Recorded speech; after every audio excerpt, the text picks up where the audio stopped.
Joining me now is Democratic Congressman Jim Himes, member of the House Intelligence Committee. Welcome back to the broadcast. Good to see you. Thanks, Alex. Great to be back. So we have degrade and defeat. That is not the sales pitch that the president gave when he announced these airstrikes about a month ago. Does he need to consult Congress to take it to this new level? He does, in my opinion, need to consult Congress, as I think presidents should constitutionally always consult Congress, as if you believe the Constitution, when they get involved in war making. Look, speaking for myself, I agree with the president. ISIS is a very dangerous pestilence that we need to participate in and, in fact, lead the effort to eliminate. But that effort really needs to have a bunch of characteristics that don't lend themselves to the kind of, bring them on rhetoric that I think some people have been hoping for from the president. Congress needs to be consulted. We need to have a debate. We need to make sure that the American people understand what the limits are and exactly what we intend to do. We need to do this as part of an international coalition which includes Arabs and Muslim countries. We need to remember that this is now a transnational problem. There's a lot of talk about, gosh, do you go into Syria or is it just Iraq? I mean, can you imagine telling ISIS that, well, we're going to go after you in Iraq but not in Syria?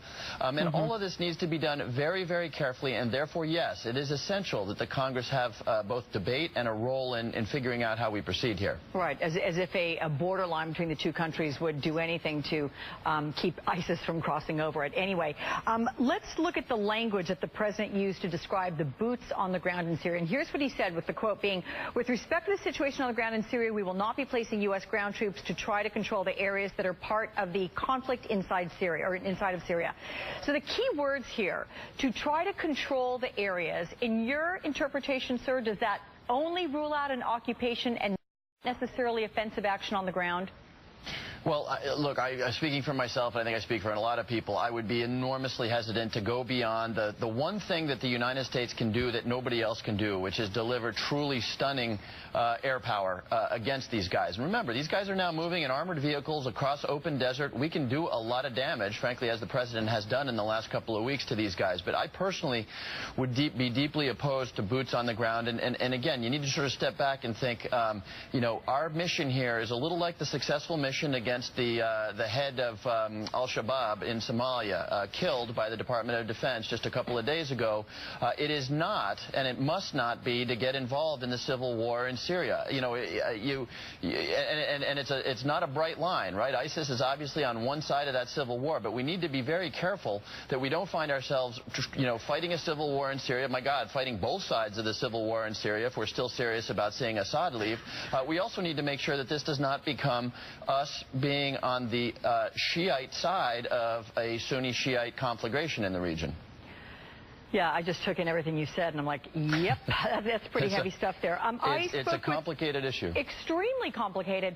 I spoke with Chuck Todd this morning. He said that the White House policy on ISIS depends on whom you speak with in the building.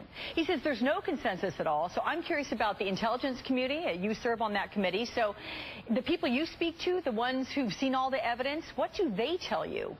Look, I think saying that there's no consensus on policy is not right. There has been an evolving policy, just as ISIS, frankly, we've known about ISIS for a long time, but I'm not sure anybody predicted that they would, take a third of Sunni Iraq. I would agree with those who say that the president has not been as direct and as clear in articulating strategy. Certainly a line about not having a strategy, I think, was unfortunate. But look, Americans need to understand that if what they're hoping for is a president who shows up on TV and says, we are going to destroy these guys in a week, bring them on, that sort of rhetoric, we paid a price for that kind of rhetoric and that approach to foreign policy in the last 15 years.